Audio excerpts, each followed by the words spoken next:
speaks. In a network exclusive, ABC's Barbara Walters travels to the Middle East to confront a leader blamed with killing thousands of his own people. With revolution in the air, the future of the entire...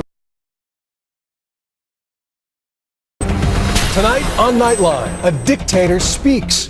In a network exclusive, ABC's Barbara Walters travels to the Middle East to confront a leader blamed with killing thousands of his own people. With revolution in the air, the future of the entire region in the balance, Syrian President Bashar Al Assad faces American cameras for the first time since the crackdown began. In the streets, after months of media blackout, our team is allowed out in public, among the people, for a rare look at the culture of courage and fear under a watchful eye. And defiance and denial. Tonight, an extraordinary moment of accountability and hard questions. Special edition of Nightline, Syria, the dictator speaks, starts right now. From the global resources of ABC News, with Terry Moran, Cynthia McFadden, and Bill Weir in New York City. This is Nightline, December 7th, 2011.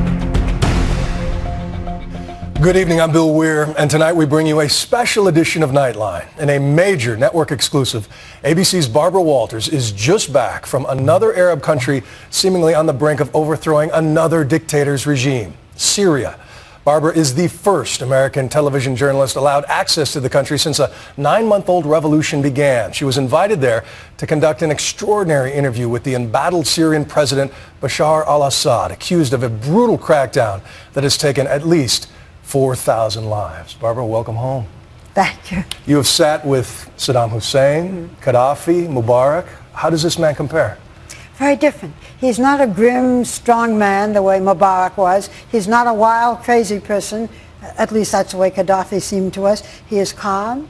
He is soft-spoken. He is articulate. He speaks very good English. There were no ground rules. He answered every question. But there is this disconnect, Bill, between what we hear about this country, the reports that we have seen, and what he says, and it's hard to put the two things together. It was the uprising captured by cell phone cameras and posted online for the world to see. Syrian protesters chanting for the removal of their president. The crackdown that resulted has been hard to ignore. Civilians gunned down on the street, the dead dragged away. The UN says 4,000 protesters have been killed, including more than 300 children. Enemies of the regime have taken up arms. And this man, Syrian President Bashar al-Assad, once seen as a hope for change in a long repressive dictatorship, now has the attention of the world. Much of the world regards you as a dictator and a tyrant. What do you say to that? What's important how the Syrian people look at you, not how you look at yourself. Anyone could have his own opinion, whether president or official or any citizen, the same for me, outside our border. Public opinion doesn't matter? Outside Syria? Outside Syria. No, it's Syrian issue.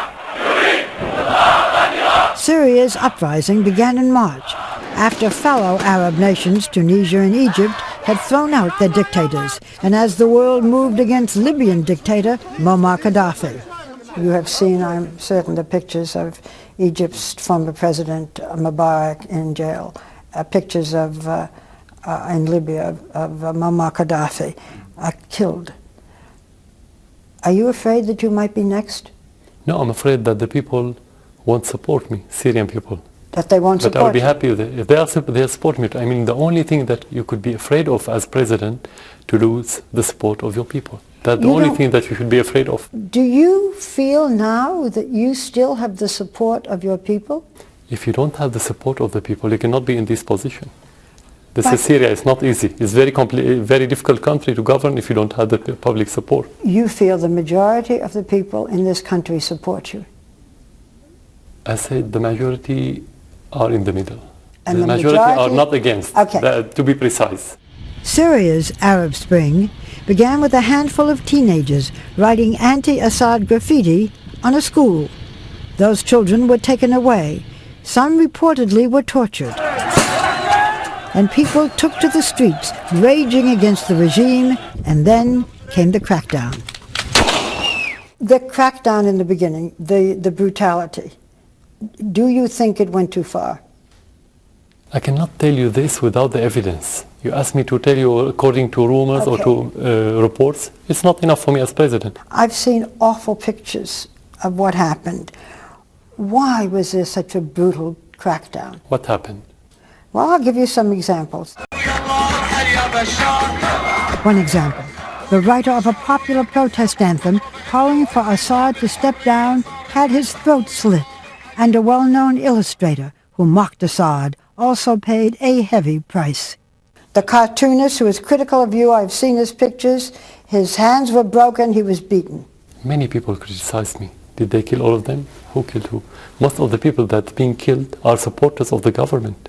Did you give the order for the crackdown? No, we give the order to implement the constitution and the law. We don't have policy, we don't have institution that kill people or give order for brutal reaction. This is individual, and that's what I describe as individual mistakes. Okay, done by the military or done by whom? We don't know everything. But in some cases done by the police, in some cases done by civilians. Civilians who support the government, not by government, not by police. But not by your command? No. We don't have, no one's command. There was no command to kill or to be brutal. People went from houses to houses. Children were arrested.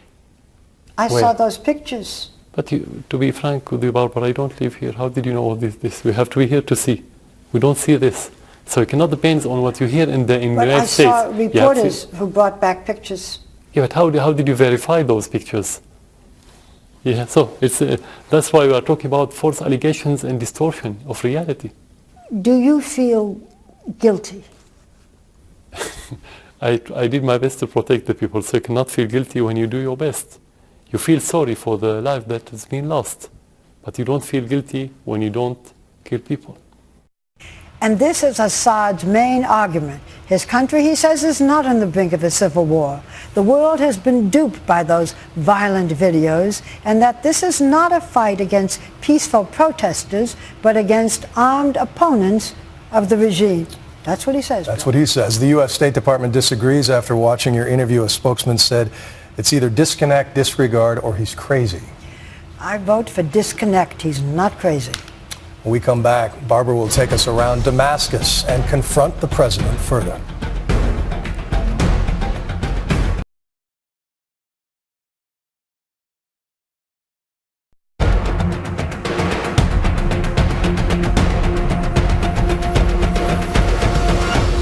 We're back now to the special edition of Nightline. ABC's Barbara Walters, more of her exclusive interview with the Syrian president, Bashar Al Assad. It's so tough for us to get a real picture of what's happening on the street there. What was Damascus like for you? Well, I was told, Bill, before I left here, not to leave my hotel room. And as a matter of fact, the Jordanian Airlines won't allow their pilots to stay overnight. So, I was a little concerned. The city is very calm, shops are open. I had a minder, a young woman with me all the time, but I could go anywhere. People are sitting, in malls, drinking coffee and so forth. And yet, 1 hour away, there's violence and people being killed. Again, there's this disconnect that's very hard to put together. We landed in the capital, Damascus, in the early morning and found this ancient city largely quiet. No overt signs of tension or even heightened security. As the stores opened, we found food stalls well-stocked and busy. Same with the old Damascus market. Only at the high-end stores and hotels is the punishment starting to hurt. Sales dropped to zero right now. Meanwhile, the protests rage on. Bashar al-Assad was never meant to be president. His father, Hafez al-Assad, had ruled his nation with an iron fist for 30 years and had groomed another son to lead.